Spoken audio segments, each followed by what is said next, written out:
Você mudou a senha do cartão, velha idiota! Fale a senha antes que eu faça algo com você! Estas foram as palavras que ouvi do meu próprio filho, gritadas ao telefone enquanto eu tremia com o celular na mão. Aquela voz que um dia foi doce quando me chamava de mãe pela primeira vez, agora destilava ódio e desprezo. Naquele momento, algo dentro de mim finalmente se quebrou por completo. Meu nome é Ivone Peixoto. Tenho 67 anos. E nunca imaginei que aos meus anos de vida, depois de criar 2 filhos e trabalhar como enfermeira por 4 décadas, estaria enfrentando o maior pesadelo que uma mãe pode viver: ser vítima do próprio filho. A traição de sangue é uma ferida que nunca cicatriza completamente. Olhando para trás, consigo ver os sinais que ignorei por tanto tempo. Os pequenos desaparecimentos de dinheiro da minha carteira que eu justificava como esquecimento. As visitas repentinas de Júlio que sempre coincidiam com o dia que meu benefício caía na conta. As emergências financeiras que se tornaram mensais, depois semanais.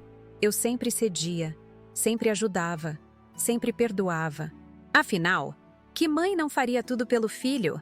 Aqui de Maceió, da minha pequena casa no bairro Ponta Verde, com vista para um pedacinho do mar que sempre me trouxe paz, comecei a perceber que minha aposentadoria, suada após anos cuidando de pacientes na Santa Casa, já não cobria mais minhas despesas básicas.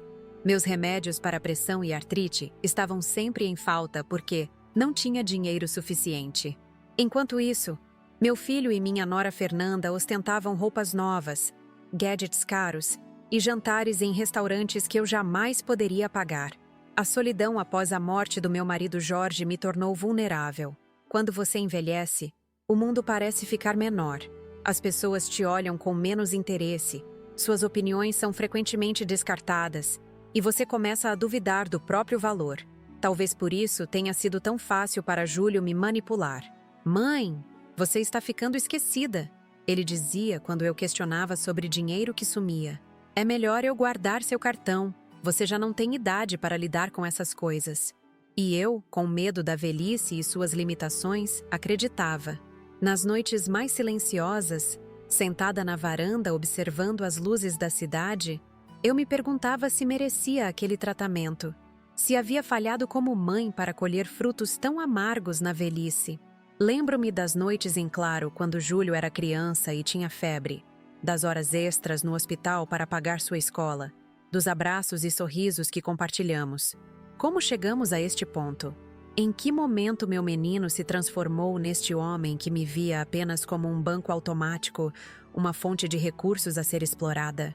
Foi numa tarde de quarta-feira que notei algo estranho no meu extrato bancário. Um saque de 2.000 reais que eu definitivamente não havia feito.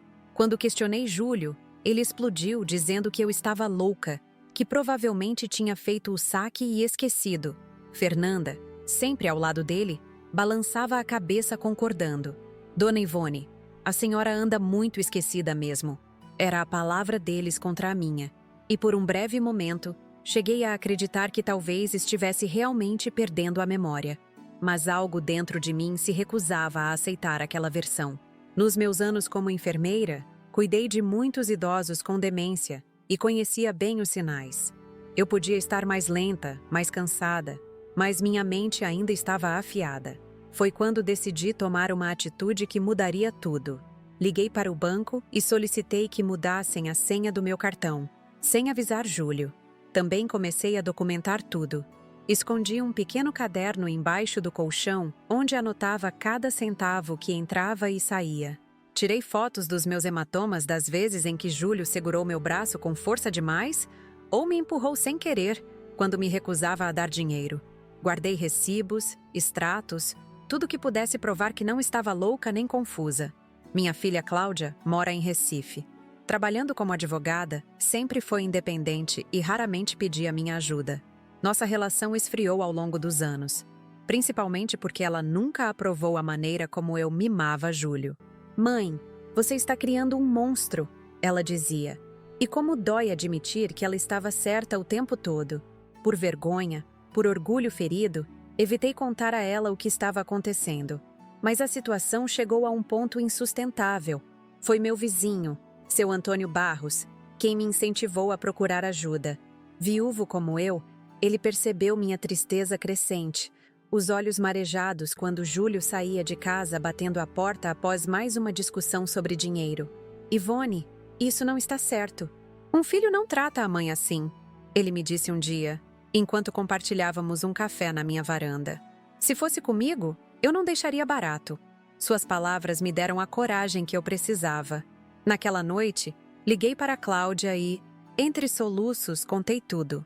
O silêncio do outro lado da linha foi seguido por uma determinação que só as mulheres da nossa família possuem. Mãe, estou pegando o primeiro ônibus para Maceió amanhã. Vamos resolver isso de uma vez por todas. E foi assim que começamos a montar nosso plano. Cláudia trouxe uma pequena câmera, dessas que você mal percebe, e instalamos na sala e no meu quarto. Trocamos a fechadura da porta enquanto Júlio estava fora. Eu mudei a senha do banco mais uma vez e transferi parte do dinheiro para uma conta que Cláudia abriu em meu nome, sem que Júlio soubesse. Também fomos à Delegacia da Mulher, onde conheci a delegada Renata Campos, que ouviu minha história com uma mistura de compaixão e indignação profissional. Senhora Ivone, o que está sofrendo tem nome: violência patrimonial e psicológica contra idosos. É crime, e vamos ajudá-la.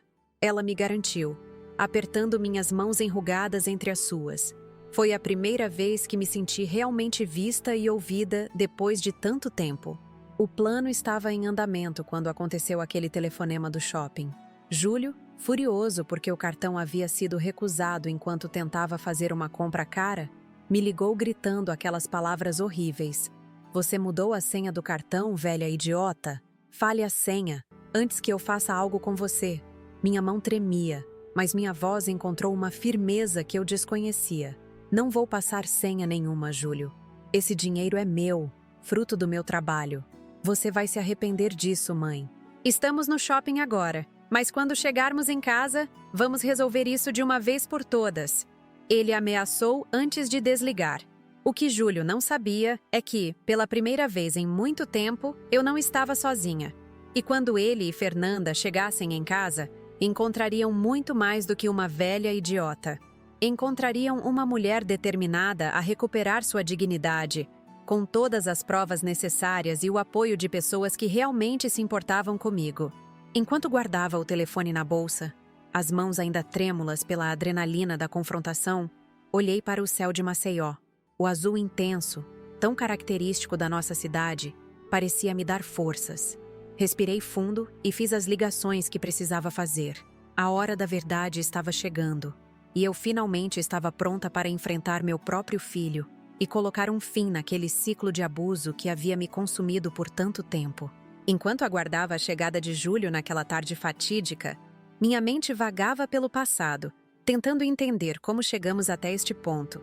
O relógio na parede parecia mover seus ponteiros em câmera lenta, cada tic-tac ecoando no silêncio da minha sala enquanto a armadilha estava montada. Tudo começou de forma tão sutil que mal percebi. Após 4 décadas dedicadas à enfermagem na Santa Casa de Maceió, eu finalmente me aposentei. Sonhava com dias tranquilos, talvez viajar um pouco, visitar lugares que só conhecia pelas revistas que folheava na sala de descanso do hospital, entre um plantão e outro. Jorge, meu marido, e eu tínhamos tantos planos, pequenos, simples, mas nossos. Um chalé na serra para escapar do calor do litoral alagoano no verão. Talvez um cruzeiro para comemorar nossas bodas de ouro. Sonhos que se desvaneceram quando o câncer levou Jorge em apenas 6 meses, deixando um vazio do tamanho do oceano que vejo da minha janela. O luto é uma companhia silenciosa e persistente. Nos primeiros meses após o enterro, eu mal conseguia levantar da cama. As paredes da casa que construímos juntos pareciam se fechar ao meu redor. Cada objeto, cada fotografia, cada canto guardava memórias que agora ardiam como feridas abertas. Foi nesse período de vulnerabilidade que Júlio começou a aparecer mais. "Mãe, você não pode ficar sozinha nessa casa enorme", ele dizia, aparecendo de surpresa aos domingos com Fernanda. No começo, aquelas visitas eram um bálsamo para minha solidão. Meu filho trazia movimento e vida para um lar que havia se tornado um mausoléu de lembranças. Conversávamos, Ele me levava para almoçar na orla. Às vezes até me convencia a ir ao cinema no Shopping Pátio Alagoas, onde assistíamos a comédias leves que me faziam esquecer por algumas horas o peso da ausência de Jorge. Fernanda, minha nora, sempre foi uma figura um tanto distante. Nos 7 anos de casamento com Júlio, nunca conseguimos estabelecer uma conexão genuína. Ela sorria educadamente durante os almoços de família, fazia perguntas polidas sobre minha saúde, mas seus olhos sempre pareciam avaliar a casa, os móveis, as pequenas antiguidades que colecionei ao longo dos anos. Dona Ivone, esse jogo de porcelana chinesa deve valer uma fortuna, não é? Ela comentou certa vez, passando os dedos pela borda de um prato que minha avó me deixou. Naquele momento, não dei importância ao comentário, mas hoje, olhando para trás, vejo que ali já havia um interesse que ia além do relacionamento familiar. A mudança em julho foi gradual. Primeiro, foram os pequenos favores financeiros. Mãe, estou apertado este mês. Pode me emprestar R$ 300? Devolvo no próximo pagamento. Os empréstimos se tornaram cada vez mais frequentes e os valores aumentavam progressivamente. As devoluções, prometidas com tanta certeza, nunca aconteciam. Quando eu cobrava, ele se irritava. Nossa, mãe, você está contando moedas agora? Depois de tudo que faço por você? E o que ele fazia por mim, exatamente? Comecei a me perguntar quando percebi que suas visitas sempre coincidiam com o dia do meu pagamento. Ou quando notei que ele aparecia com desculpas para mexer nos meus documentos, oferecendo-se para organizar minhas contas, já que eu não entendia muito dessas coisas modernas. 6 meses após a morte de Jorge, encontrei Júlio mexendo na gaveta onde guardava meus documentos. Quando questionei, ele disse que estava procurando a escritura da casa para me ajudar com uma questão de impostos. Algo na sua expressão, um lampejo de culpa rapidamente mascarado por um sorriso forçado, acendeu um primeiro alerta. Na semana seguinte, recebi uma ligação do banco perguntando se eu havia autorizado um saque de R$ 1.500. Seu filho esteve aqui com uma autorização assinada pela senhora, explicou o gerente. Meu coração disparou. Eu não havia assinado autorização alguma. Quando confrontei Júlio, ele alegou que era um empréstimo emergencial e que havia tentado me avisar, mas eu provavelmente havia esquecido. Foi a primeira vez que ele usou minha idade como desculpa, insinuando que minha memória falhava. Mãe, você anda muito esquecida. Outro dia não lembrou nem onde deixou os óculos e eles estavam na sua cabeça. Ele argumentou com um tom condescendente que me fez sentir diminuída, infantilizada. Fernanda, ao seu lado, balançava a cabeça em concordância. É verdade, Dona Ivone. Minha avó também começou assim, esquecendo pequenas coisas até que a insinuação de que eu estava perdendo minhas faculdades mentais foi como um veneno de efeito lento. Comecei a duvidar de mim mesma, a questionar minhas próprias percepções. Quando notava dinheiro faltando na carteira, pensava, será que gastei e esqueci? Quando objetos desapareciam, um colar de pérolas que Jorge me deu no nosso aniversário de 30 anos, um relógio antigo que pertenceu ao meu pai, pequenas joias de família, eu vasculhava a casa toda, convencida de que havia guardado em algum lugar e esquecido. Foi minha antiga colega de trabalho, Margarida, quem primeiro notou o que estava acontecendo. Encontramo-nos na Praça Sinimbu numa manhã de domingo, onde eu costumava ir para alimentar os pombos.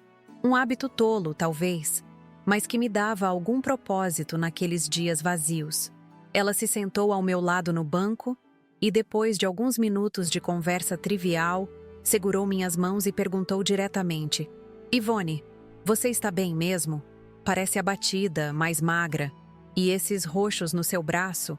O que aconteceu? Os hematomas eram resultado de um acidente na semana anterior. Júlio havia se irritado quando me recusei a assinar um documento que ele trouxe, alegando ser apenas uma formalidade do banco. Segurou meu braço com tanta força que seus dedos ficaram marcados na minha pele fina, já castigada pela idade. Esbarrei na porta do armário da cozinha. Menti, puxando a manga da blusa para cobrir as marcas. Mas Margarida, com a perspicácia de quem trabalhou décadas na enfermagem, não se convenceu. Esses não são hematomas de esbarrão, Ivone. São marcas de dedos. Alguém segurou você com força. E não é a primeira vez que noto machucados em você. As lágrimas vieram sem aviso, rompendo uma represa de silêncio que eu mesma havia construído. Ali, naquele banco de praça, sob o olhar compreensivo de uma amiga que conhecia minha história há mais de 30 anos, deixei escapar a verdade que tanto me envergonhava. Meu próprio filho estava me maltratando, física e emocionalmente, enquanto drenava minhas economias de uma vida inteira. Margarida me abraçou em silêncio, deixando que eu chorasse até esvaziar aquele peso. Depois, com a objetividade prática que sempre admirei nela, começou a me ajudar a montar um quebra-cabeça, cujas peças eu relutava em encaixar. Vamos fazer um exercício, ela sugeriu. Anote por uma semana tudo que entra e sai da sua conta. Guarde os recibos, os extratos. Na próxima semana, nos encontramos aqui novamente e analisamos juntas. Foi o que fiz. Com um pequeno caderno escondido dentro de uma lata de biscoitos, um dos poucos lugares que Júlio jamais vasculharia, dado seu desinteresse por qualquer coisa na cozinha, comecei a registrar meticulosamente meus gastos e rendimentos. O resultado foi assustador. Em apenas um mês, mais de R$ 5.000 haviam sido drenados da minha conta através de saques, transferências e compras que eu jamais realizei. No nosso próximo encontro, mostrei as anotações a Margarida. Ela examinou cuidadosamente cada entrada e saída, seu rosto endurecendo à medida que compreendia a magnitude do problema. Ivone, isso é crime. Seu filho está cometendo um crime contra você. Chama-se abuso financeiro contra idosos. É muito mais comum do que as pessoas imaginam, infelizmente. Mas é meu filho, protestei fracamente, ainda presa àquela imagem idealizada do menino que um dia embalei em meus braços. Talvez ele esteja passando por dificuldades. Talvez... Não, Ivone, Margarida interrompeu com firmeza. Não há justificativa para isso. Dificuldades financeiras não dão a ninguém o direito de roubar a própria mãe, de manipulá-la psicologicamente, de machucá-la. Ela estava certa, é claro. Mas admitir isso significava confrontar uma verdade dolorosa demais. O homem que estava me explorando não era um estranho, mas carne da minha carne, sangue do meu sangue. Nas semanas seguintes, comecei a implementar pequenas mudanças. Primeiro, troquei a fechadura do meu quarto, alegando que a antiga estava com problemas. Depois, passei a guardar meus documentos importantes numa pequena caixa com chave, escondida embaixo de uma tábua solta no assoalho do closet. Também comecei a mencionar casualmente o nome de Margarida em conversas com Júlio. Margarida vem me visitar amanhã, eu dizia, mesmo quando não era verdade, apenas para estabelecer que não estava completamente sozinha, que havia alguém de olho na situação. Notei como ele ficava visivelmente incomodado com essas menções, como seu comportamento se tornava mais controlado quando sabia que eu teria contato com outras pessoas. Foi através de Margarida que conheci seu Antônio Barros, um viúvo que morava a 2 casas da minha. Ele havia passado por situação semelhante com seu sobrinho e se tornou um importante aliado. Antônio me ajudou a instalar discretamente novas trancas nas portas dos fundos e me ensinou a utilizar o aplicativo do banco no celular, para que eu pudesse monitorar minha conta sem depender dos extratos impressos que Júlio frequentemente sumia. O controle que Júlio exercia sobre mim foi se intensificando. Ele aparecia sem avisar em horários imprevisíveis, como se estivesse me vigiando. Questionava minhas saídas. Aonde vai tão arrumada, mãe? Não está velha demais para ficar passeando por aí? Fernanda começou a oferecer ajuda com tarefas domésticas, o que significava vasculhar meus armários, minhas gavetas, meus pertences pessoais. Eles começaram a trazer compras para minha casa, alimentos que eu não havia pedido, roupas que não combinavam com meu estilo. Não precisa agradecer, mãe. É o mínimo que podemos fazer por você, Júlio dizia com falsa generosidade. Mais tarde, descobri que essas compras eram feitas com o meu próprio dinheiro, através de um cartão adicional que ele havia solicitado sem meu conhecimento. As intimidações se tornaram mais frequentes. Quando eu questionava algum gasto ou me recusava a assinar algum documento, Júlio elevava a voz, batia portas, chegava a quebrar objetos. Vê o que você me faz fazer? Ele gritava após arremessar um porta-retratos contra a parede, como se eu fosse a culpada por sua explosão de raiva. Em uma ocasião particularmente tensa, encontrei Fernanda usando minhas joias, peças que Jorge havia me dado, com enorme valor sentimental além do financeiro. Quando pedi que as devolvesse, ela fingiu surpresa. Mas Dona Ivone, foi a senhora mesma que me deu essas joias de presente semana passada. Não se lembra? O gaslighting era tão descarado que por um momento cheguei a duvidar da minha própria realidade. Será que eu realmente tinha dado aquelas joias a ela e esquecido? Foi nesse período que comecei a sentir sintomas físicos do estresse constante. Insônia, perda de apetite, palpitações. Perdi peso. Minhas mãos tremiam quando ouvia a chave de Júlio na porta. Desenvolvi o hábito de falar sozinha, ensaiando confrontos que nunca tinha coragem de realizar. Minha pressão arterial, normalmente estável, começou a oscilar perigosamente. Durante uma consulta de rotina, o doutor Paulo Ribeiro, que me acompanhava há anos, notou minha deterioração. Senhora Ivone, algo está errado. Seus exames mostram sinais de estresse severo, sua pressão está descompensada, perdeu quase 8 quilos desde a última consulta. O que está acontecendo? Foi a primeira vez que contei a alguém de fora do meu círculo imediato o que estava vivendo. O Dr. Paulo ouviu atentamente, sem interromper, apenas fazendo anotações ocasionais. Quando terminei, ele fechou o prontuário e me olhou com seriedade. Senhora Ivone, o que a senhora está descrevendo é uma forma de violência doméstica e está afetando seriamente sua saúde. Como médico, tenho obrigação de reportar casos assim. Entrei em pânico. Não, doutor. Por favor, não faça isso. É meu filho, meu único filho homem.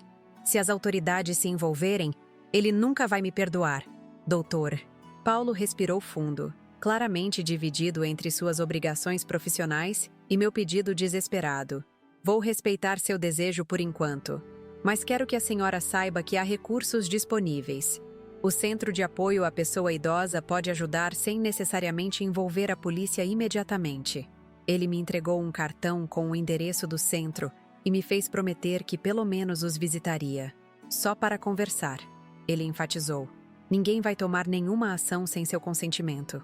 Foi no Centro de Apoio que conheci Beatriz Santos, uma assistente social de apenas 29 anos, mas com uma maturidade e compreensão que iam muito além de sua idade. Beatriz me explicou os diferentes tipos de violência contra idosos e como eles frequentemente se sobrepõem. Violência financeira, psicológica, física. Dona Ivone, o que está vivendo não é culpa sua. Ela me assegurou durante nossa primeira conversa. E a senhora não está sozinha. Infelizmente, vemos casos assim diariamente. Beatriz me ajudou a entender que o comportamento de Júlio não era resultado de algo que eu havia feito ou deixado de fazer como mãe. Era uma escolha consciente dele, possivelmente facilitada por problemas pessoais, mas ainda assim uma escolha. A violência contra idosos muitas vezes começa quando o agressor enfrenta problemas financeiros ou de dependência química. Ela explicou.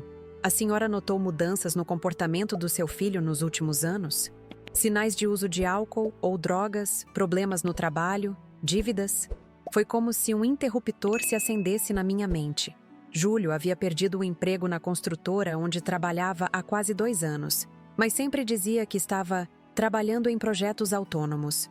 As saídas noturnas se tornaram mais frequentes. Ele voltava com os olhos vermelhos, irritadiço. Fernanda frequentemente reclamava sobre quanto dinheiro ele gastava com os amigos. Acho que meu filho pode estar com problemas com drogas. Confessei a Beatriz, a voz embargada pela dor dessa realização, e está usando meu dinheiro para sustentar esse vício. Beatriz assentiu compassivamente. É uma possibilidade que precisamos considerar, mas independentemente da causa, a senhora não merece ser tratada assim, e temos que garantir sua segurança e bem-estar primeiro. Nas semanas seguintes, com a orientação de Beatriz, comecei a reconstruir minhas defesas. Obtive novos documentos sem informar Júlio. Abri uma conta em outro banco onde transferia pequenas quantias sempre que possível. O mais importante, entrei em contato com minha filha Cláudia. Cláudia e eu tínhamos nos afastado nos últimos anos. Sua carreira de advogada em Recife a mantinha ocupada, e nossas conversas telefônicas se tornaram cada vez mais esporádicas. Além disso, havia tensão entre nós devido à minha tendência de favorecer Júlio, como ela costumava apontar. Quando finalmente criei coragem para ligar e contar o que estava acontecendo, o silêncio do outro lado da linha foi ensurdecedor. Depois de alguns segundos que pareceram eternos, ouvi sua voz quebrada. Mãe, por que você não me contou antes? Estou pegando o primeiro ônibus para Maceió amanhã mesmo. A chegada de Cláudia foi como uma rajada de vento fresco em uma casa fechada há anos. Quando a vi desembarcando na rodoviária com sua postura firme e a pequena mala de viagem, senti algo que não experimentava há meses. Esperança. Minha filha sempre teve essa presença. Determinada, segura, incapaz de ser intimidada. Jorge costumava dizer que ela nasceu com o espírito de uma advogada muito antes de escolher a profissão. Mãe, você está tão magra, foram suas primeiras palavras ao me abraçar. Seus olhos percorreram meu rosto, notando cada nova ruga, cada sinal do estresse que havia vivido. Sentei-me ao lado dela no táxi e, pela primeira vez em muito tempo, permiti-me sentir segura.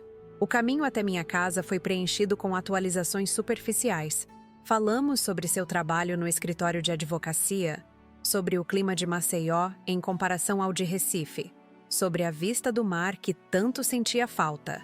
Evitamos o assunto principal até estarmos protegidas pelas paredes da minha casa, ou o que restava do meu lar, agora transformado em um campo minado emocional. Precisamos conversar onde não possamos ser interrompidas. Cláudia declarou enquanto colocava a mala no quarto de hóspedes. Peguei meu casaco e sugeri um passeio pela praia de Pajuçara. O barulho das ondas sempre teve um efeito calmante em mim, e eu precisava dessa tranquilidade para contar a história completa sem desabar. Caminhamos descalças pela areia ainda morna do dia, observando o céu que começava a se tingir de laranja. Os vendedores de coco já recolhiam suas barracas, e os pescadores preparavam seus barcos para a pescaria noturna.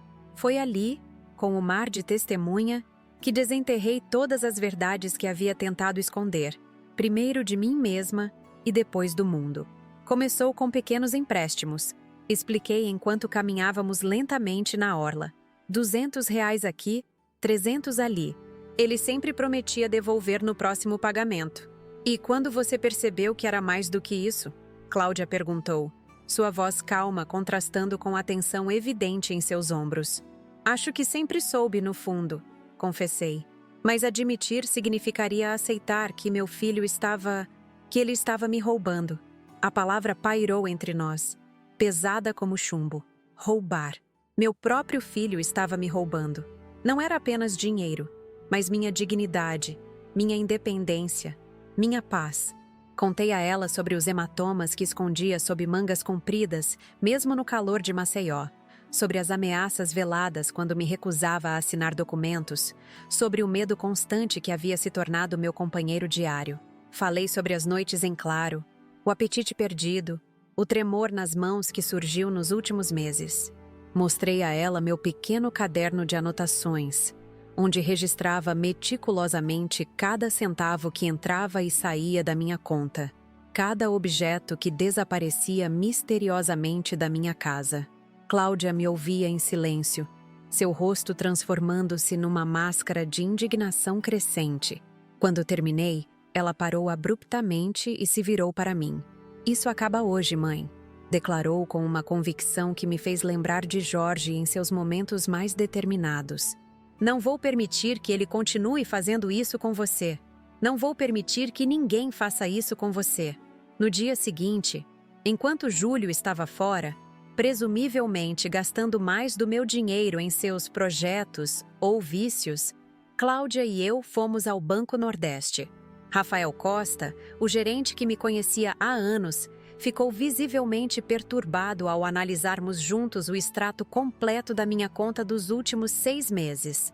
Dona Ivone, isso é muito grave, ele comentou, apontando para uma série de transferências eletrônicas realizadas para uma conta que eu nunca havia autorizado.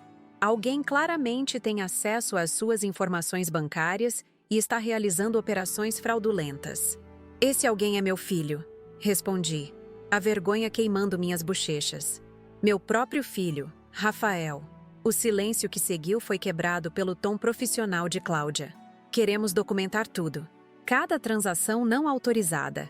Cada centavo retirado sem o consentimento da minha mãe. E queremos saber quais são as opções legais. Rafael explicou os procedimentos para contestar as transações fraudulentas, a possibilidade de recuperar parte do dinheiro e as medidas de segurança que poderíamos implementar imediatamente. Bloqueio do cartão adicional que Júlio havia solicitado em meu nome, troca de todas as senhas, criação de alertas para cada movimentação na conta. A senhora também deveria considerar registrar um boletim de ocorrência, ele sugeriu com cautela, percebendo minha hesitação. Sei que é difícil, tratando-se de um familiar, mas é um procedimento necessário para resguardar seus direitos. Saímos do banco com uma pasta cheia de extratos, comprovantes e declarações. Cláudia, sempre prática, sugeriu nosso próximo passo. Precisamos de evidências concretas, mãe. Sua palavra contra a dele não será suficiente, especialmente considerando que ele já tentou desacreditar você, insinuando problemas de memória. Foi assim que naquela mesma tarde, instalamos discretamente 2 pequenas câmeras na sala e uma no meu quarto. Equipamentos modernos, quase imperceptíveis que Cláudia encomendou pela internet e recebeu na casa de uma colega advogada em Maceió. Elas gravam quando detectam movimento e enviam o vídeo diretamente para este aplicativo no seu celular e no meu. Ela explicou, mostrando-me como acessar as imagens. Vamos manter isso entre nós. Ninguém mais precisa saber. As câmeras foram apenas o começo. Nos dias seguintes, implementamos um plano meticuloso para documentar cada aspecto do abuso que eu vinha sofrendo. Cláudia fotografou os hematomas em meus braços, registrou as datas e circunstâncias em que ocorreram. Gravamos as chamadas telefônicas quando Júlio ligava exigindo dinheiro. Catalogamos os objetos desaparecidos da casa, com fotos antigas, que provavam que me pertenciam. Não é só pelo dinheiro, mãe, Cláudia me disse enquanto organizávamos as provas. É pela sua segurança. O comportamento dele está escalando. Hoje são empurrões e apertos no braço. Amanhã pode ser muito pior. Suas palavras provocaram calafrios em minha espinha. No fundo, eu sabia que ela estava certa. Havia notado a progressão da violência, a forma como cada episódio se tornava um pouco mais intenso que o anterior. A raiva de Júlio parecia crescer a cada dia, alimentada talvez por seus próprios fracassos, por problemas que ele nunca compartilhou comigo. Numa manhã particularmente fria para os padrões de Maceió, sentei-me com Cláudia na varanda dos fundos, um lugar que Júlio raramente frequentava. Com xícaras de café quente nas mãos, ela abordou o assunto que eu tanto evitava. Mãe, precisamos falar sobre a possibilidade de denunciá-lo formalmente. Ela começou, sua voz gentil mas firme. O que ele está fazendo é crime. Abuso financeiro contra idosos, violência psicológica, ameaças. Há leis específicas para proteger pessoas na sua situação. Meu coração se contraiu. Denunciar meu próprio filho à polícia? A ideia parecia impensável. Apesar de tudo, ainda era meu menino. O mesmo que um dia trouxe para casa em um cobertor azul, que embalei em noites de febre, que ensinei a andar, a ler, a sonhar. Não posso, Cláudia, murmurei, lágrimas ameaçando escapar. É o seu irmão, é meu filho. Sim, ele é meu irmão, Cláudia respondeu, uma tristeza profunda em seus olhos. E está destruindo a mãe que nos criou com tanto amor. Isso eu não posso aceitar. Ela não pressionou mais naquele dia, entendendo meu dilema. Em vez disso, sugeriu uma alternativa. Vamos procurar ajuda especializada. Existe uma delegacia específica para casos de violência contra idosos e mulheres. Podemos conversar com eles, entender quais são as opções, sem necessariamente registrar uma denúncia formal agora. Na manhã seguinte, conheci a delegada Renata Campos. Ao contrário da imagem severa que eu esperava de uma policial, Renata tinha um sorriso gentil e olhos atentos que pareciam enxergar além das aparências. Seu escritório na delegacia da mulher tinha plantas nos cantos e fotos de sua família sobre a mesa. Pequenos toques de humanidade em um lugar que tratava de tanta dor. Senhora Ivone, primeiro quero que saiba que o que está passando não é incomum. Ela começou, oferecendo-me um copo de água. Infelizmente, vemos casos de violência patrimonial e psicológica contra idosos diariamente, e a maioria, como no seu caso, envolve familiares próximos. Ela escutou atentamente enquanto eu narrava minha história. Cláudia ocasionalmente complementando com detalhes legais ou mostrando parte das evidências que havíamos coletado. A cada nova revelação, o rosto de Renata se tornava mais grave. O que vocês estão me mostrando configura múltiplos crimes, ela explicou após examinar nossa documentação. Temos aqui evidências de apropriação indébita, violência psicológica, ameaça, e há sinais claros de um padrão de abuso que tende a se intensificar. Ela nos apresentou as possíveis abordagens legais, desde medidas protetivas mais imediatas até processos criminais completos. A escolha é sua, Dona Ivone, mas quero que entenda que sua segurança é nossa prioridade absoluta, e com base no que estou vendo, há motivos para preocupação. Saímos da delegacia com um plano de contingência e o número pessoal de Renata programado em nossos celulares. Para qualquer emergência, ela enfatizou. Não hesitem em usar. Nas semanas que seguiram, as câmeras discretas capturaram evidências ainda mais incriminadoras. Júlio, desconhecendo a vigilância, tornava-se cada vez mais ousado. Em uma tarde, enquanto eu supostamente havia saído para uma consulta médica, na verdade, estava com Cláudia na casa de seu Antônio. As câmeras o flagraram revistando metodicamente minhas gavetas, encontrando meu novo cartão bancário que eu havia escondido entre páginas de um livro e fotografando-o por todos os ângulos. Em outra ocasião, capturamos uma conversa perturbadora entre ele e Fernanda na minha sala de estar.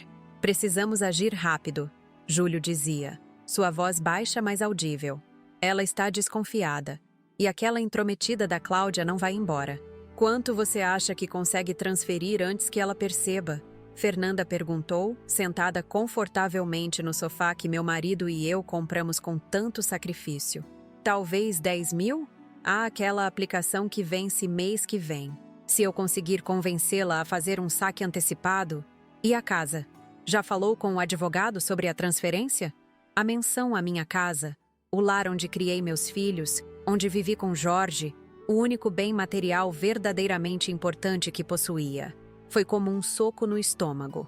Assistimos ao vídeo repetidas vezes, Cláudia tomando notas detalhadas, seu rosto pálido de indignação.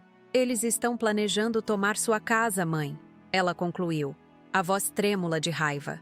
Isso não é mais apenas sobre dinheiro. Eles querem deixá-la sem nada.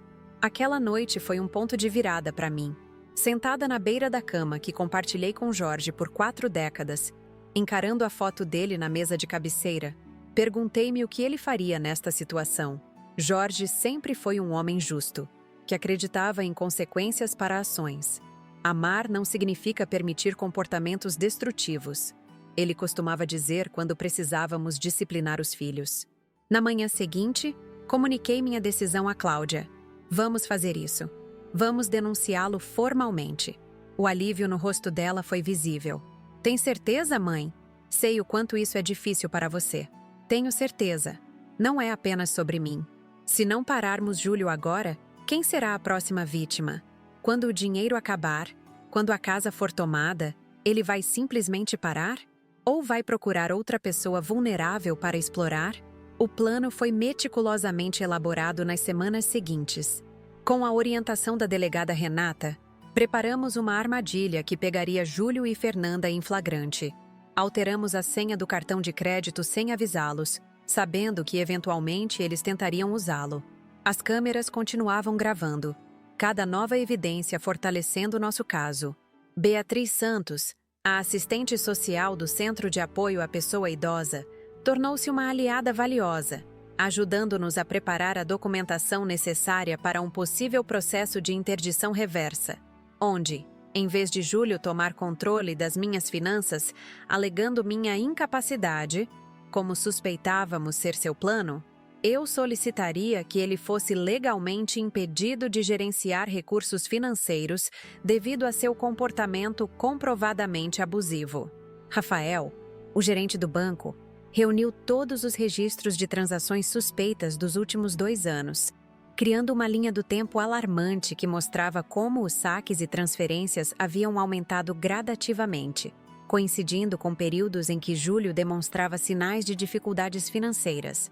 O doutor Paulo Ribeiro, meu médico, forneceu um relatório detalhado documentando os efeitos físicos e psicológicos que o abuso havia causado.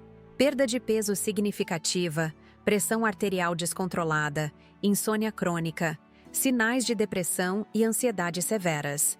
Seu Antônio, meu vizinho e amigo, preparou uma declaração sobre as mudanças que observou em mim ao longo dos meses, os gritos que frequentemente ouvia vindos da minha casa, as vezes que me encontrou chorando no jardim.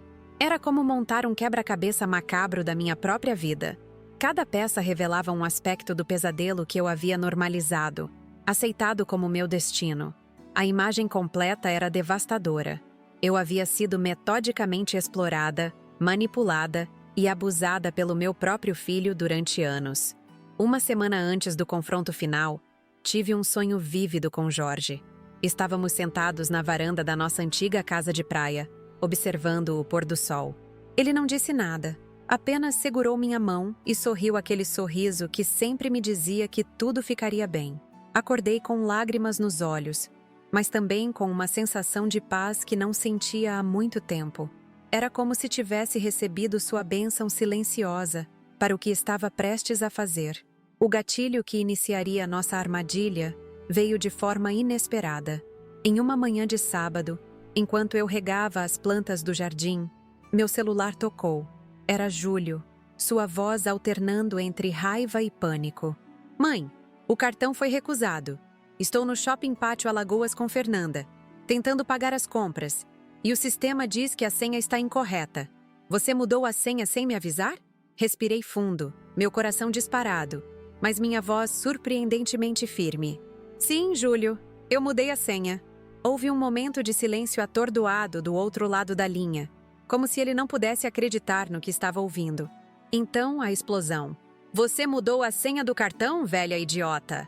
Fale a senha antes que eu faça algo com você. As palavras, carregadas de ódio e ameaça, ecoaram no telefone. Elas deveriam me aterrorizar, como aconteceu tantas vezes antes. Mas desta vez, algo era diferente. Desta vez, eu não estava sozinha. Desta vez, eu tinha um plano. Não vou passar a senha, Júlio. Respondi com uma calma que o enfureceu ainda mais. Esse dinheiro é meu, fruto do meu trabalho como enfermeira por 40 anos. Você vai se arrepender disso, mãe. Estamos voltando para casa agora. E vamos resolver isso de uma vez por todas. Desliguei o telefone, minhas mãos tremendo não de medo, mas de adrenalina. Imediatamente liguei para Cláudia, que estava reunida com a delegada Renata na delegacia da mulher, finalizando os últimos detalhes do nosso plano. Ele mordeu a isca. Anunciei. Estão voltando para casa agora. É hora. As próximas 2 horas foram um turbilhão de atividade. Renata mobilizou 2 policiais. Rafael veio do banco com todos os documentos necessários. Beatriz chegou do centro de apoio, trazendo consigo formulários já preenchidos para medidas de proteção emergenciais. Cláudia coordenava tudo com a eficiência de uma maestrina, garantindo que cada pessoa estivesse em posição quando Júlio e Fernanda chegassem.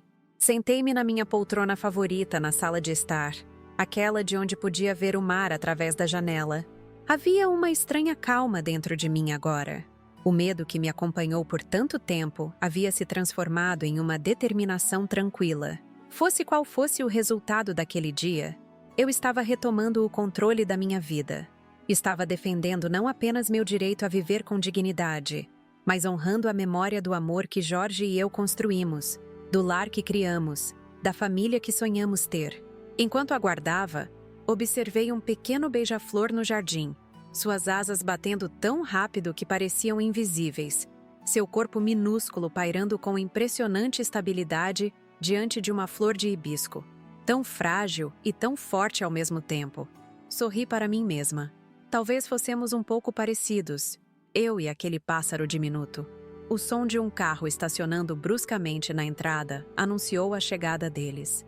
Era hora de enfrentar meu filho e mostrar que esta velha idiota havia finalmente lembrado de seu próprio valor.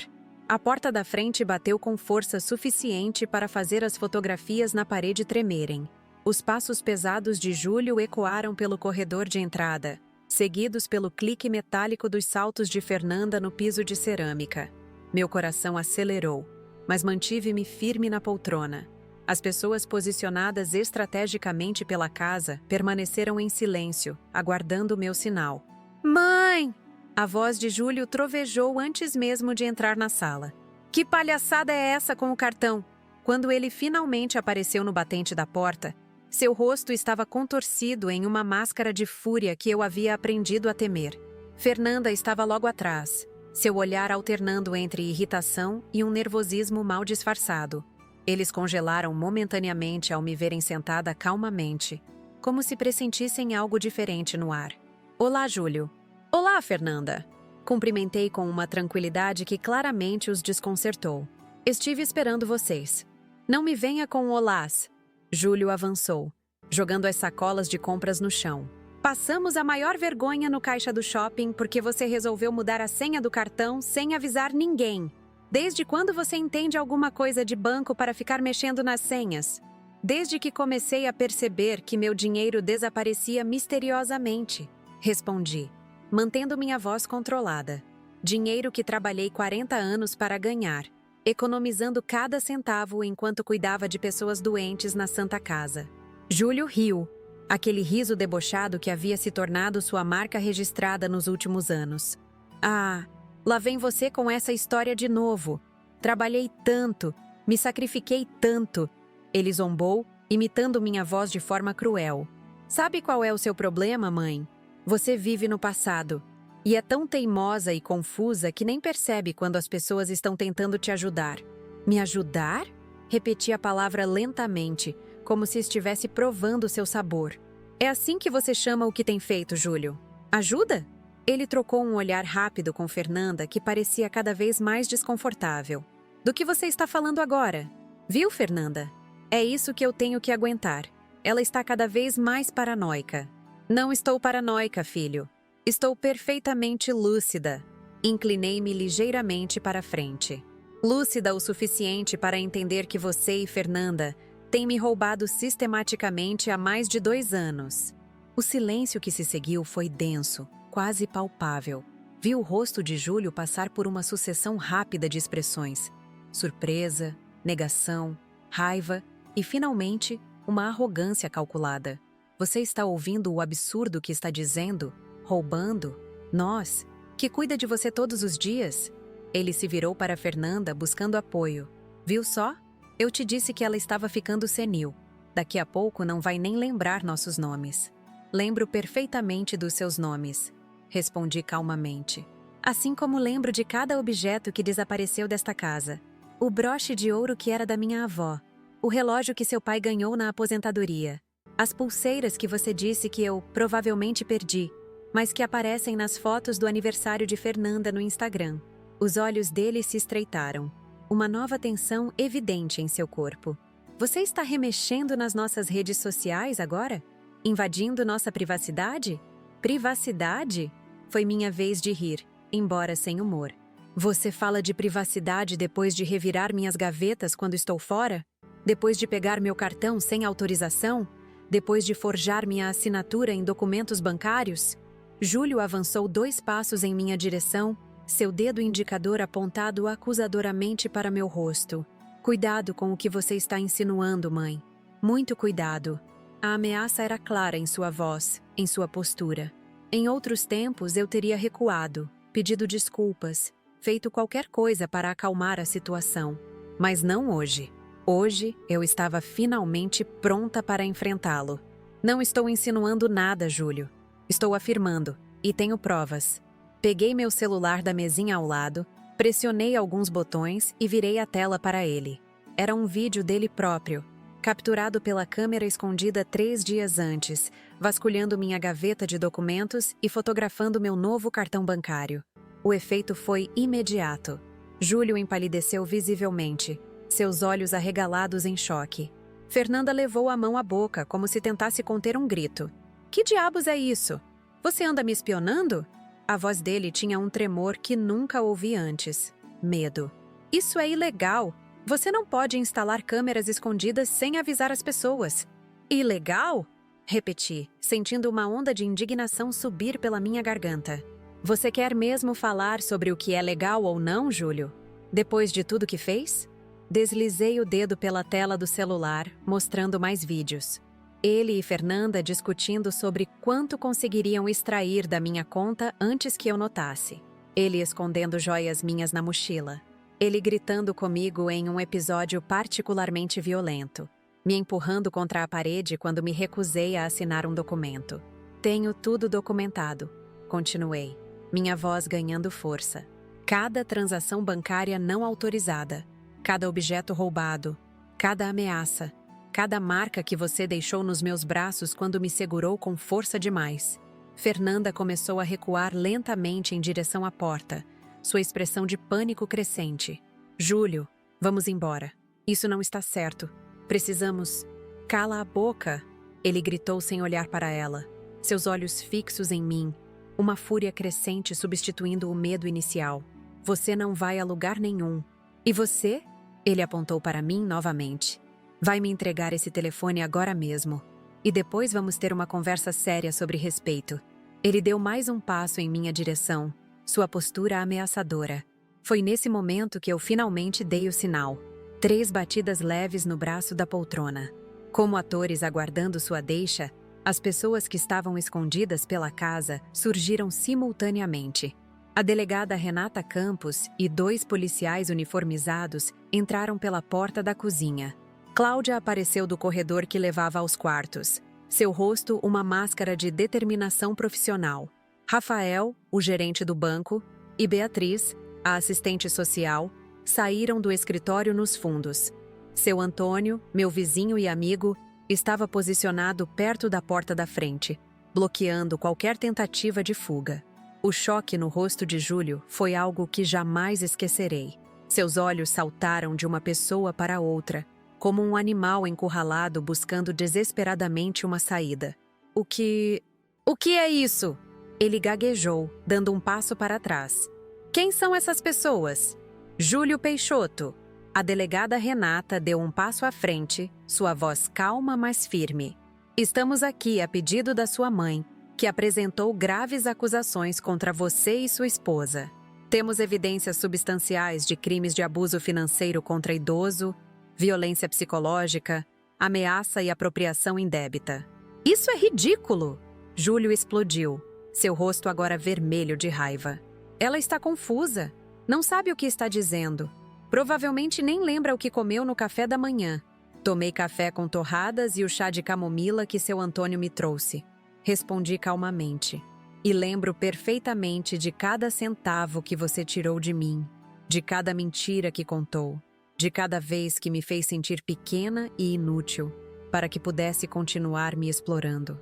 Senhora Peixoto, um dos policiais se dirigiu a mim respeitosamente. A senhora quer formalizar a denúncia agora? Olhei para Júlio. Não o homem raivoso e manipulador na minha frente, mas o menino que um dia carreguei nos braços, que ensinei a andar, que consolei depois de pesadelos. Por um breve momento, hesitei. Poderia realmente enviar meu próprio filho para a prisão? Como se lesse meus pensamentos, Cláudia se aproximou e colocou a mão em meu ombro. Mãe, você não precisa decidir tudo agora. Temos opções. A delegada Renata concordou. Podemos começar com medidas protetivas, uma ordem de restrição que o impedirá de se aproximar da senhora ou de sua residência. Isso lhe dará tempo para pensar no próximo passo. Júlio, percebendo que estava perdendo o controle da situação, mudou abruptamente de tática.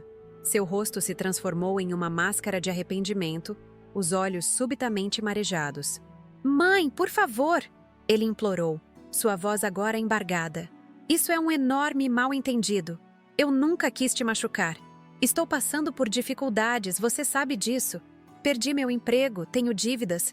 Só estava tentando nos ajudar. Era a primeira vez que ele admitia explicitamente as dificuldades financeiras, confirmando minhas suspeitas. Mas algo em sua performance soava falso. Os olhos calculistas por trás das lágrimas. O modo como ocasionalmente lançava olhares furtivos para a porta. Se estava com problemas, por que não conversou comigo honestamente? Perguntei, minha voz mais suave, mas não menos firme.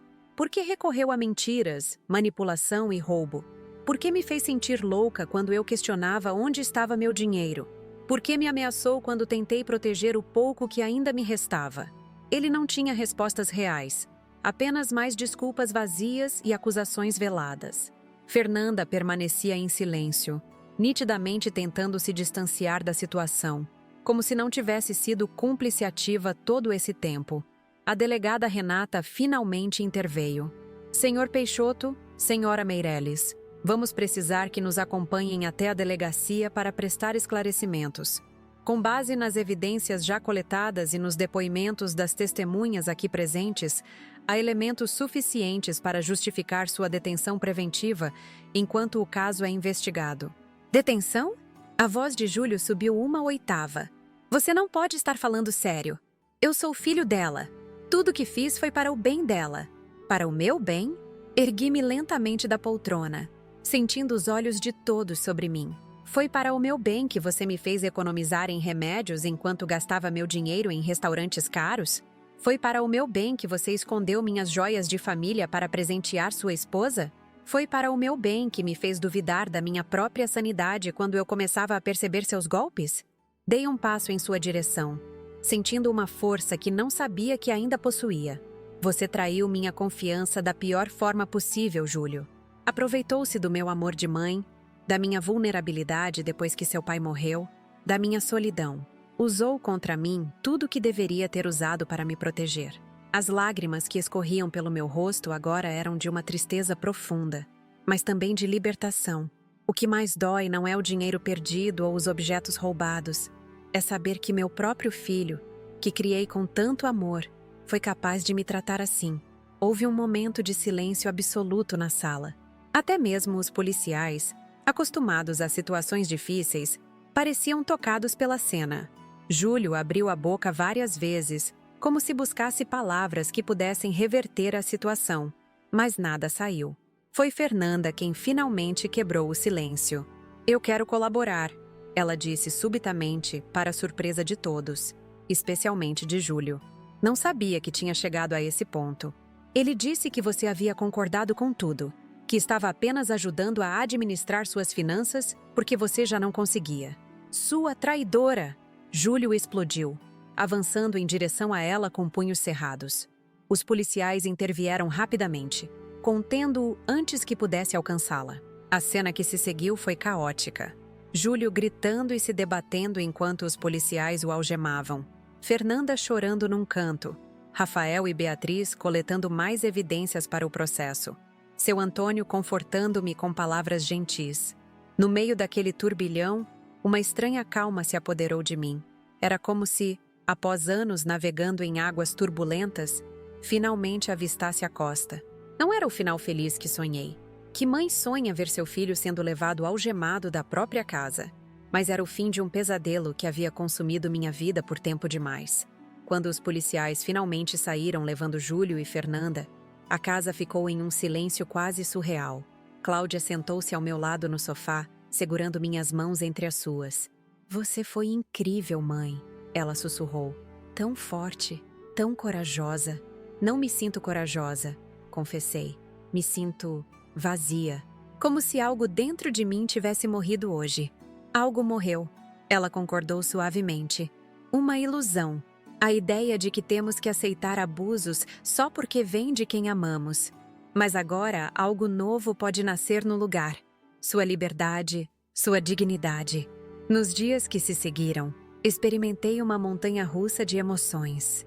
Havia momentos em que duvidava da minha decisão, em que o coração de mãe gritava mais alto que a razão, em que acordava no meio da noite com a imagem de Júlio criança, pedindo para dormir na minha cama depois de um pesadelo. Havia outros momentos em que a raiva predominava, quando revisitava mentalmente cada humilhação, cada manipulação, cada abuso que suportei em silêncio por tanto tempo. Cláudia permaneceu ao meu lado durante todo o processo. Ajudou-me a recuperar parte do dinheiro através de contestações bancárias, a catalogar e registrar os objetos roubados, a obter medidas protetivas que garantiam que Júlio não poderia se aproximar de mim ou da minha casa por pelo menos 6 meses. Rafael, o gerente do banco, implementou medidas adicionais de segurança na minha conta, garantindo que só eu poderia autorizar movimentações.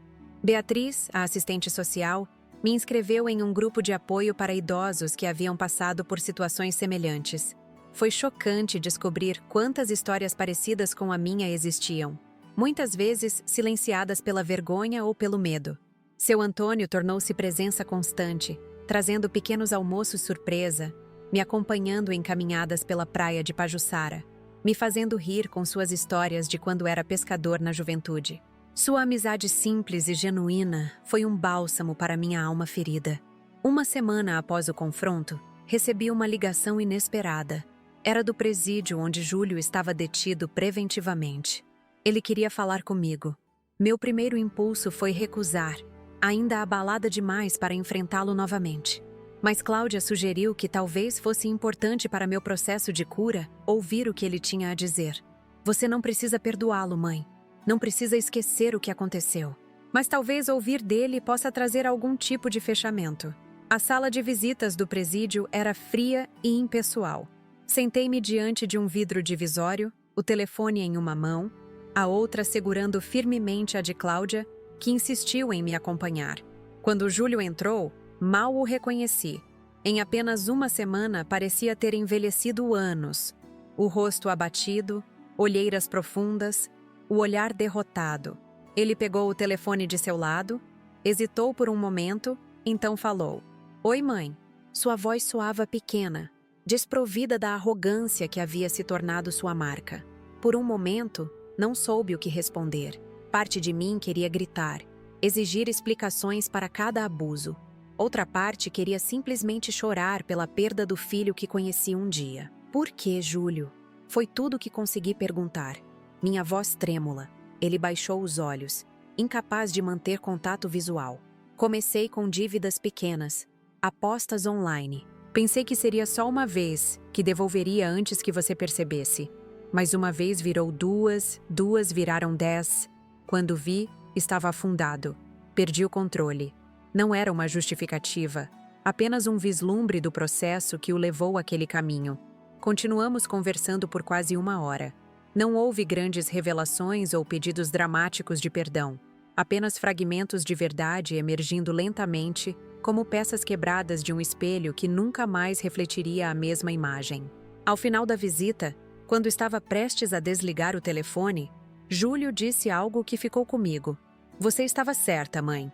Em todos esses anos cuidando dos outros como enfermeira, você aprendeu a reconhecer a dor. Viu através de mim quando nem eu mesmo conseguia ver. Saí do presídio exausta emocionalmente, mas com uma estranha sensação de paz. O caminho de volta para casa foi silencioso, Cláudia respeitando o meu espaço para processar tudo o que havia acontecido. Quando chegamos, sentei-me na varanda e observei o mar ao longe, seu ritmo constante, imperturbável. Naquela noite, sonhei com Jorge novamente. Estávamos jovens, caminhando na praia com Cláudia e Júlio ainda crianças, correndo à nossa frente.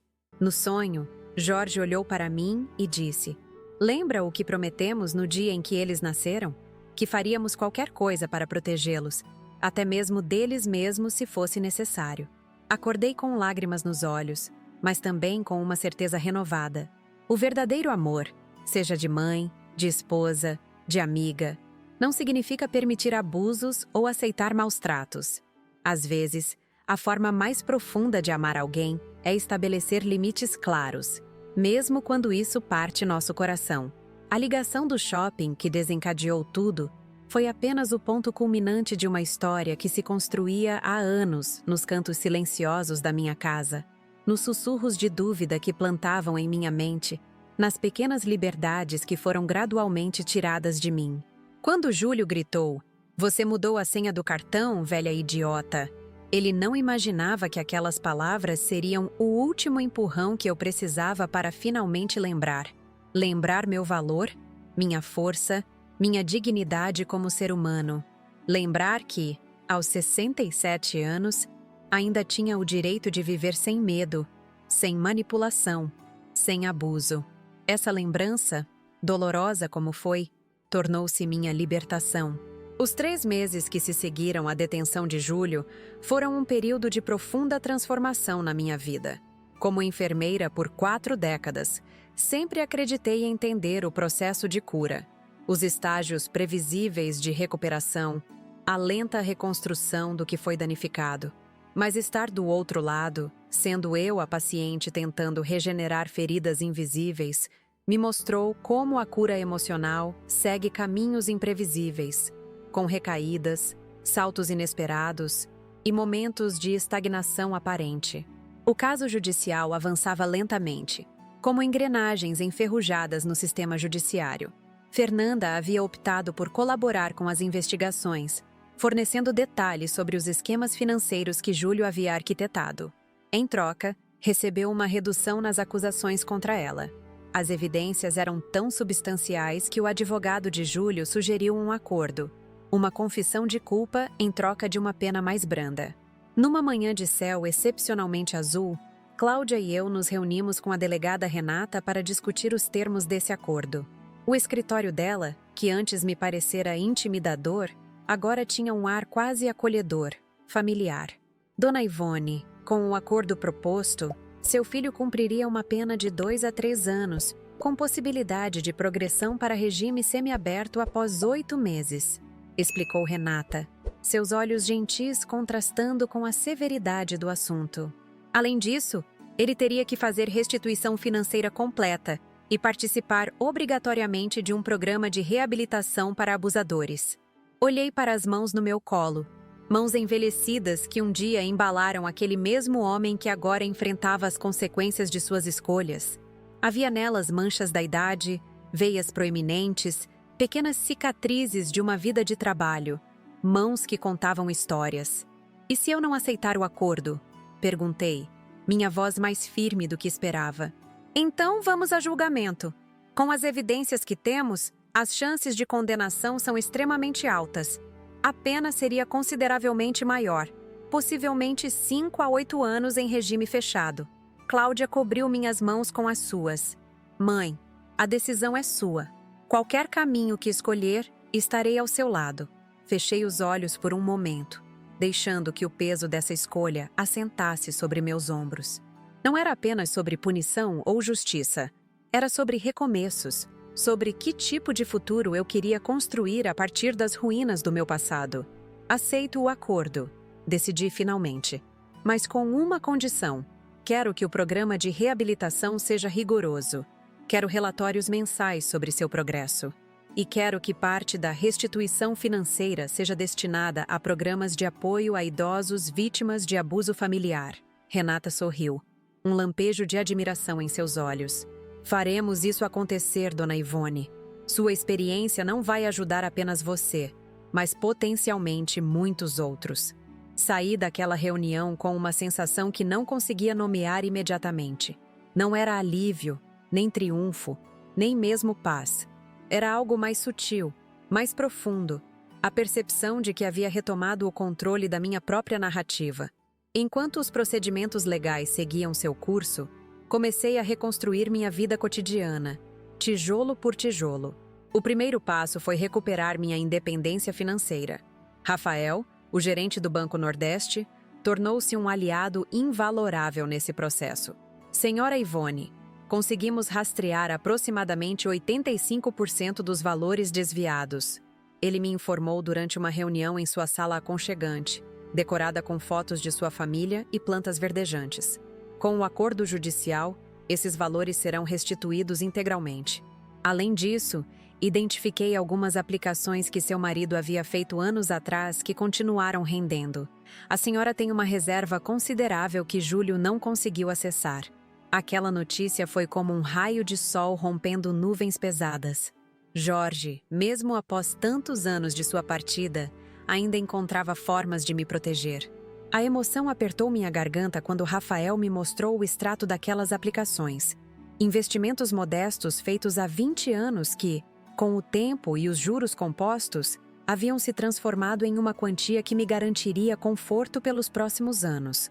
Seu marido era um homem previdente. comentou Rafael com um sorriso gentil. Ele especificou que essas aplicações só poderiam ser movimentadas com sua assinatura presencial e biometria completa. Foi essa cláusula que impediu que seu filho tivesse acesso a esses recursos. Saí do banco naquele dia com uma sensação de segurança que não experimentava há anos. No caminho para casa, parei em uma floricultura e comprei um buquê de girassóis, as flores favoritas de Jorge. Coloquei-as diante de sua fotografia na sala de estar e, pela primeira vez desde sua morte, conversei com ele sem lágrimas. Apenas gratidão. Você sempre pensou em tudo, não é? Mesmo quando eu não percebia, murmurei para o sorriso congelado na fotografia. Obrigada por cuidar de mim, mesmo depois de partir. O segundo passo na reconstrução foi reconectar com a comunidade que havia gradualmente perdido durante os anos de isolamento imposto por Júlio. O Centro de Apoio à Pessoa Idosa, onde conheci Beatriz, tornou-se um novo ponto de ancoragem na minha semana. Inicialmente, frequentava apenas as sessões de aconselhamento individual.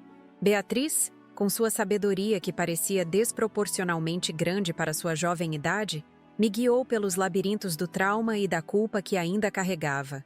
Dona Ivone, a senhora precisa entender que não criou um abusador. Ela me disse em uma de nossas sessões. Pessoas fazem escolhas, independentemente de como foram criadas. Algumas das vítimas mais amorosas que conheci vieram de lares abusivos, e alguns dos abusadores mais cruéis tiveram infâncias privilegiadas e pais dedicados. Mas onde errei, Beatriz? A pergunta escapou de mim como um lamento. Que sinais deixei de ver quando ele ainda era jovem? Que limites deixei de impor? Está fazendo as perguntas erradas. Ela respondeu com gentileza. A pergunta não é onde errei, mas como sigo adiante agora. O passado não pode ser alterado, mas o futuro está inteiramente em suas mãos. Gradualmente, comecei a participar também dos grupos de apoio. Foi desconcertante, a princípio, sentar-me em um círculo de estranhos e expor minhas feridas mais íntimas. Mas logo descobri uma verdade libertadora. Minhas experiências, por mais dolorosas que fossem, podiam servir como farol para outros navegando em águas semelhantes. Numa dessas reuniões, conheci Dona Conceição, uma senhora de 73 anos que havia passado por situação similar com sua filha. Sua história espelhava a minha de formas assustadoras. O luto recente, a manipulação psicológica, a exploração financeira gradual. Como a senhora conseguiu superar o sentimento de traição? Perguntei-lhe após uma sessão, enquanto compartilhávamos um café na pequena cantina do centro. Conceição sorriu, suas rugas se aprofundando ao redor dos olhos como pequenos leques. Não sei se superar é a palavra certa, Ivone. Aprendi a carregar esse sentimento de uma forma diferente, como uma cicatriz que já não dói ao toque, mas que nunca desaparece completamente. Ela fez uma pausa, sorvendo um gole de seu café adoçado com 3 colherinhas de açúcar. Um pequeno prazer que se permitia diariamente. Sabe o que me ajudou mais do que qualquer coisa? Perceber que aquilo não definia minha filha completamente, nem definia nossa relação inteira. Foi um capítulo terrível, sim, mas não era toda a história. Suas palavras reverberaram em mim por dias. Não era toda a história. Júlio não era apenas o homem que me havia explorado e abusado. Era também o menino que desenhava corações nos cartões do Dia das Mães. O adolescente que insistiu em me levar ao hospital quando quebrei o pulso. O jovem que chorou no meu ombro quando seu primeiro amor o deixou. Essa perspectiva não diminuía a gravidade de seus atos, nem justificava o perdão automático. Mas me permitiu começar a separar o amor que sentia por meu filho do julgamento sobre suas ações. Uma distinção sutil, mas profundamente importante para minha cura. O terceiro passo na minha jornada de reconstrução veio de uma fonte inesperada. Em uma manhã particularmente quente de agosto, enquanto aguava as plantas no pequeno jardim da frente, fui surpreendida pela visita de Fernanda. Ela estava visivelmente nervosa, hesitante na calçada como se temesse ultrapassar uma fronteira invisível. Vestia roupas simples, sem as joias caras e acessórios ostensivos que costumava exibir, muitos dos quais, eu descobrira, haviam sido adquiridos com meu dinheiro. Dona Ivone, ela começou, sua voz trêmula. Sei que provavelmente sou a última pessoa que a senhora quer ver, mas precisava vir pessoalmente. Permaneci em silêncio, a mangueira ainda nas mãos, água escorrendo sobre as begônias que havia plantado recentemente. Fernanda interpretou meu silêncio como permissão para continuar. Vim devolver isso. Ela estendeu uma sacola de papel. São as joias que peguei da senhora. As que consegui recuperar, pelo menos. Algumas Júlio vendeu, mas estou trabalhando para juntar dinheiro e compensá-la por elas. Lentamente, coloquei a mangueira no chão e peguei a sacola. Dentro, reconheci imediatamente o broche de ouro da minha avó, o colar de pérolas que Jorge me dera em nosso aniversário de casamento, os brincos de safira que herdei da minha mãe. Objetos carregados de memórias, de histórias familiares, de continuidade. Por que está fazendo isso agora? Perguntei, minha voz mais curiosa que acusatória. Fernanda respirou fundo, como se reunisse coragem. Por que estou tentando consertar o que posso? Sei que nunca será suficiente, que algumas coisas não podem ser reparadas com uma simples devolução, mas é um começo. Ela me contou, ali mesmo na calçada sob o sol impiedoso de Maceió, como havia iniciado terapia após ser liberada mediante fiança, como estava trabalhando como caixa em um supermercado, um emprego modesto que nunca teria considerado nos tempos em que vivia de aparências e dinheiro alheio, como havia percebido, tarde demais, o papel que desempenhara na minha exploração. Não estou pedindo perdão, dona Ivone, ela disse por fim, enxugando lágrimas discretas.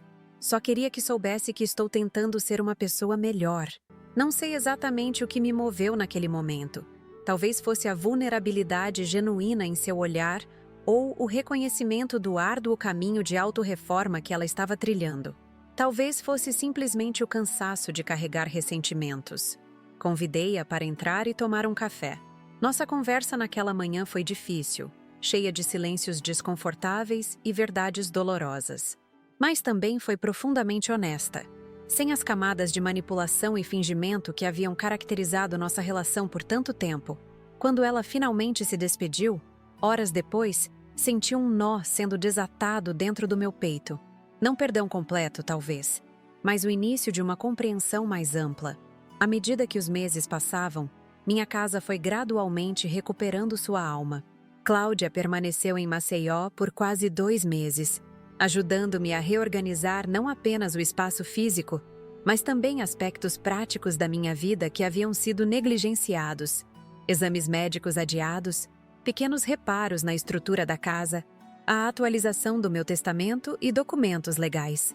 Estou pensando em me transferir permanentemente para cá, ela comentou numa noite, enquanto compartilhávamos uma refeição na varanda. O barulho do mar ao fundo como uma canção de ninar distante. Por minha causa? Perguntei, preocupada com a ideia de que ela sacrificasse sua carreira em Recife por mim. Cláudia sorriu, brincando com a comida em seu prato. Parcialmente, mas também por mim. Recife nunca realmente se tornou um lar, sabe? Sempre foi um lugar de passagem, um degrau na carreira.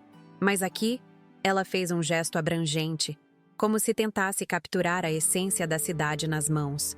Aqui há raízes, história. E o escritório de advocacia especializado em direitos dos idosos que visitamos semana passada está realmente interessado no meu currículo. A ideia de ter Cláudia por perto permanentemente aqueceu meu coração. Não porque precisasse de uma cuidadora.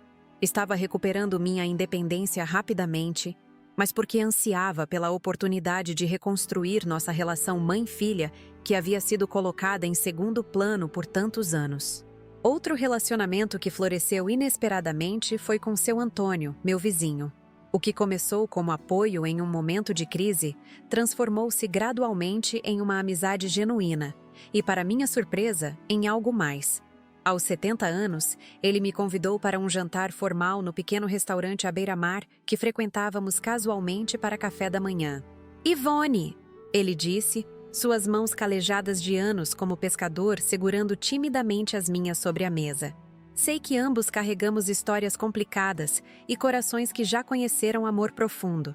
Não estou propondo substituir o que você teve com Jorge, assim como você nunca poderia substituir o que vivi com Helena. Mas talvez Talvez possamos escrever um novo capítulo juntos. Ri, não de deboche, mas de uma alegria surpreendente que borbulhou dentro de mim. Antônio Barros, está me cortejando? Suas bochechas ganharam um tom rosado sob o bronzeado permanente. Acho que estou. Aos 70 anos. Quem diria? Quem diria, de fato? A vida tem dessas ironias maravilhosas.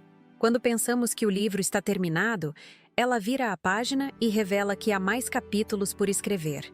Nossa relação avançou em ritmo lento, respeitoso, como uma dança cuidadosa de dois dançarinos experientes que conhecem seus limites e possibilidades. Não havia a paixão arrebatadora da juventude, mas uma companhia calorosa e constante que preenchia espaços vazios, deixados pela solidão.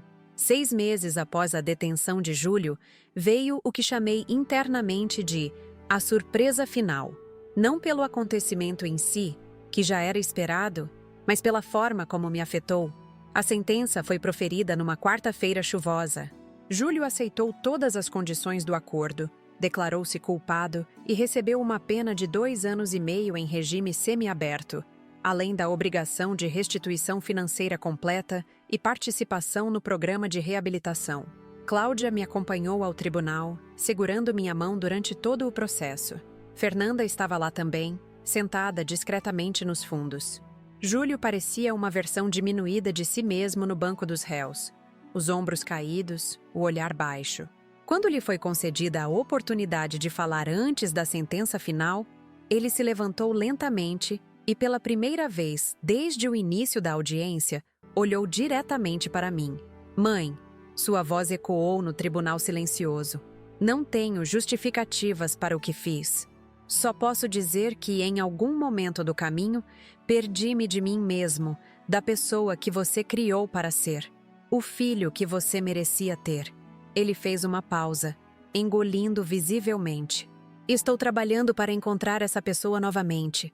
Não por redução de pena ou por aparências, mas porque finalmente entendi o que destruí. Não foi apenas sua confiança ou suas finanças. Foi algo muito mais precioso, a relação mais fundamental da minha vida. Suas palavras não eram eloquentes ou ensaiadas. Havia nelas uma simplicidade crua, uma honestidade que não vi em seus olhos por anos. Não pude evitar as lágrimas que escorreram silenciosamente pelo meu rosto, não de autocomiseração ou de dor renovada, mas de um reconhecimento profundo do que havíamos perdido e do longo caminho que teríamos que percorrer para reconstruir algo a partir das cinzas. Quando o juiz declarou a sentença final, batendo o martelo com um som que pareceu selar um ciclo, percebi que havia chegado a um ponto de virada. Aquele momento não era um fim, mas uma transição, o fechamento de um capítulo doloroso e o início de algo novo, ainda não escrito. Saí do tribunal naquele dia, não como uma vítima finalmente vingada, nem como uma mãe que havia perdido um filho, mas como uma mulher que havia reclamado sua própria narrativa. Uma mulher que havia aprendido, aos 67 anos, que nunca é tarde para estabelecer limites, para exigir respeito, para reconstruir-se a partir dos fragmentos deixados por aqueles que deveriam protegê-la. A chuva havia parado quando emergimos do prédio. O céu de Maceió abria-se em manchas de azul entre nuvens que se dissipavam, como uma metáfora perfeita para o momento que vivíamos. Respirei profundamente, sentindo o ar úmido e salgado do litoral alagoano encher meus pulmões. E agora, mãe? Cláudia perguntou suavemente ao meu lado, seu braço entrelaçado no meu. Olhei para a cidade que sempre foi meu lar, para as palmeiras balançando ao longe, para o mar que sempre foi minha testemunha silenciosa. Em seguida, olhei para minha filha, seu rosto que tanto lembrava o meu quando jovem, seus olhos que carregavam a determinação de Jorge. Agora, respondi com uma certeza tranquila. Vivemos, em nossos próprios termos, sem medo. O telefone no meu bolso vibrou levemente. Uma mensagem de Antônio perguntando como havia sido a audiência, se eu precisava de companhia. Sorri ao ler suas palavras simples, carregadas de carinho genuíno. A vida, com toda sua imprevisibilidade, havia me apresentado um novo começo quando menos esperava. Caminhando para casa com Cláudia naquela tarde, compreendi finalmente o que Conceição havia tentado me dizer sobre cicatrizes. Elas não desaparecem, mas mudam de significado. Tornam-se não apenas lembretes de feridas passadas, mas marcas de sobrevivência, de resiliência, de uma história que vale a pena ser contada. E essa história, minha história, estava longe de terminar. Quando olho para trás e revejo essa jornada que compartilhei com vocês hoje, percebo que minha história não é apenas sobre traição e dor, mas sobre renascimento e autodescoberta. Aos 67 anos, eu, Ivone Peixoto, ex-enfermeira da Santa Casa de Misericórdia, aprendi lições que muitos levam uma vida inteira para compreender. Tudo começou com um telefonema aterrorizante do shopping. "Você mudou a senha do cartão, velha idiota?" As palavras de Júlio, meu próprio filho, cortaram mais fundo do que qualquer bisturi que manipulei em 4 décadas de enfermagem. Mas aquele momento de terror se transformou no catalisador da minha libertação. Aquela ligação foi o estopim que me fez enxergar com clareza cristalina a manipulação sistemática que havia sofrido por anos.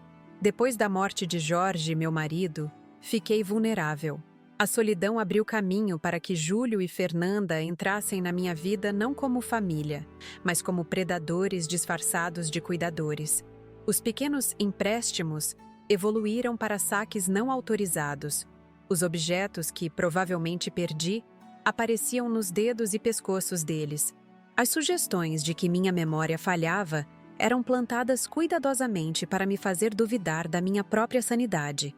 Mas algo dentro de mim, aquela enfermeira que cuidou de tantos pacientes, que observou tantas pessoas em seus momentos mais vulneráveis, nunca deixou de notar os sinais. Comecei a documentar, a guardar provas, a construir silenciosamente minha defesa. Quando Cláudia, minha filha, entrou em cena, finalmente tive a força que precisava para confrontar a terrível verdade. Meu próprio filho estava me roubando, me abusando emocionalmente, planejando tomar minha casa. O plano que elaboramos foi meticuloso. Câmeras escondidas, registros bancários, depoimentos de testemunhas. A armadilha estava preparada. Quando Júlio e Fernanda chegaram em casa naquele dia fatídico, furiosos por não conseguirem usar meu cartão no shopping, encontraram muito mais do que uma velha idiota. Encontraram uma mulher determinada, apoiada por profissionais da lei, do serviço social e por amigos verdadeiros. Ver meu filho ser levado algemado da minha própria sala foi o momento mais doloroso da minha vida, mais do que a morte de Jorge, mais do que qualquer perda material. Mas também foi o momento em que reclamei minha dignidade, minha independência, meu direito fundamental de viver sem medo. Os meses que se seguiram foram de reconstrução cuidadosa. Recuperei grande parte do dinheiro desviado, reencontrei joias de família que pensei perdidas para sempre, e descobri investimentos que Jorge havia feito secretamente para me proteger. Mais importante, reconstruí minha relação com Cláudia. Construí novas amizades no grupo de apoio a idosos e encontrei até mesmo um novo companheiro em seu Antônio, meu vizinho que se tornou meu porto seguro. A sentença de Júlio, 2 anos e meio em regime semiaberto, não trouxe a satisfação vingativa que muitos esperariam. Em vez disso, trouxe um estranho sentimento de fechamento, de uma página virada. Suas palavras no tribunal, pela primeira vez em anos sinceras e sem manipulação, plantaram uma semente de possibilidade, não de reconciliação imediata ou de perdão automático, mas de um futuro onde talvez, com muito trabalho e terapia de ambos os lados, pudéssemos construir algo novo das cinzas do que foi destruído. Esta história que compartilhei com vocês não tem um final feliz tradicional. Não há um arco perfeito de resolução onde tudo volta ao normal. Há cicatrizes permanentes, confiança que precisará de anos para ser reconstruída, e uma família que nunca mais será a mesma. Mas há também força descoberta, limites estabelecidos, e uma mulher de 67 anos que aprendeu que nunca é tarde demais para dizer basta. Se você está assistindo este vídeo e se identifica com qualquer parte da minha experiência, se você notou dinheiro desaparecendo, se sente manipulado por pessoas próximas, se duvida constantemente da sua própria memória porque outros insistem que você está ficando confuso, Saiba que você não está sozinho. Há ajuda disponível. Há pessoas que acreditarão em você. Há uma vida além do abuso que você está sofrendo. E se você conhece algum idoso que demonstra sinais de isolamento crescente, mudanças inexplicáveis em sua situação financeira ou hematomas frequentes, por favor, não ignore. Uma conversa gentil, uma oferta de ajuda, uma ligação para as autoridades competentes pode literalmente salvar uma vida. O abuso contra idosos prospera no silêncio e na vergonha. Precisamos romper esse ciclo. Minha história é apenas uma entre milhares. Alguns dias ainda acordo desorientada, procurando por Jorge ao meu lado, sentindo um aperto no coração quando me lembro do que aconteceu com nossa família. Mas então olho pela janela, vejo o mar de Maceió ao longe, sinto o cheiro do café que Antônio está preparando na cozinha e lembro que a vida é feita de capítulos, que um capítulo doloroso não define toda a narrativa. Hoje, aos quase 68 anos, estou aprendendo a dançar novamente, literal e metaforicamente. Frequento um grupo de dança sênior nas tardes de quinta-feira. Estou considerando fazer um curso de fotografia, algo que sempre quis explorar. Cláudia e eu planejamos uma viagem à Serra da Mantiqueira no próximo inverno, para ver as montanhas que Jorge tanto admirava. Pequenos passos, novos começos. Se minha história tocou você de alguma forma, peço que me ajude a fazer com que ela alcance mais pessoas que possam precisar ouvir estas palavras. Inscreva-se no canal Vovó Lembrou para acompanhar mais relatos como o meu. Histórias reais de pessoas que enfrentaram desafios que pareciam intransponíveis e encontraram força quando menos esperavam. Deixe seu like neste vídeo. Pode parecer um gesto pequeno, mas para nós significa reconhecimento. Significa que nossa voz está sendo ouvida. E, por favor, compartilhe nos comentários suas impressões, suas próprias experiências ou simplesmente palavras de apoio. Leio cada comentário pessoalmente, e muitas vezes são eles que me dão força para continuar compartilhando histórias difíceis como esta. Produzir estes vídeos demanda tempo, coragem e recursos. Se puder, considere ajudar nosso trabalho através do Valeu Demais, uma forma de doação que nos permite continuar trazendo estas histórias importantes diariamente. Cada contribuição, por menor que seja, nos ajuda a alcançar mais pessoas, a amplificar mais vozes, a quebrar mais silêncios. Quando recebi o telefonema de Júlio naquele dia, furioso porque não conseguia usar meu cartão no shopping, jamais imaginei que aquele momento de terror se transformaria em libertação, que aquele velha idiota se tornaria um grito de guerra silencioso, um ponto de virada na minha existência. É isso que espero que você leve da minha história, que os momentos mais sombrios podem surpreendentemente iluminar caminhos que não conseguíamos enxergar antes. Do fundo do meu coração, agradeço por me ouvirem hoje, por testemunharem minha jornada, por me permitirem transformar minha dor em propósito. Não há palavras suficientes para expressar o que significa para mim saber que minha experiência pode ajudar outras pessoas a reconhecerem sinais de abuso, a buscarem ajuda, a reclamarem suas vidas. Este não é um adeus, mas um convite para continuarmos juntos esta jornada, para explorarmos mais histórias, mais lições, mais momentos de verdade crua e beleza inesperada. No canal Vovó Lembrou, acreditamos que nossas cicatrizes, quando compartilhadas com coragem e honestidade, podem se tornar mapas para outros navegarem por águas turbulentas. Então, por favor, inscreva-se, ative o sininho para notificações, deixe seu like e comente. Visite nossos outros vídeos. Há tantas histórias poderosas aguardando por você. E se puder, apoie nosso trabalho através do Valeu Demais. Cada contribuição nos ajuda a continuar sendo a voz daqueles que muitas vezes são silenciados pela idade, pela vulnerabilidade, pelo medo. Como costumava dizer meu Jorge, a vida é longa demais para vivermos aprisionados e curta demais para adiarmos a felicidade. Hoje, finalmente, entendo o que ele queria dizer.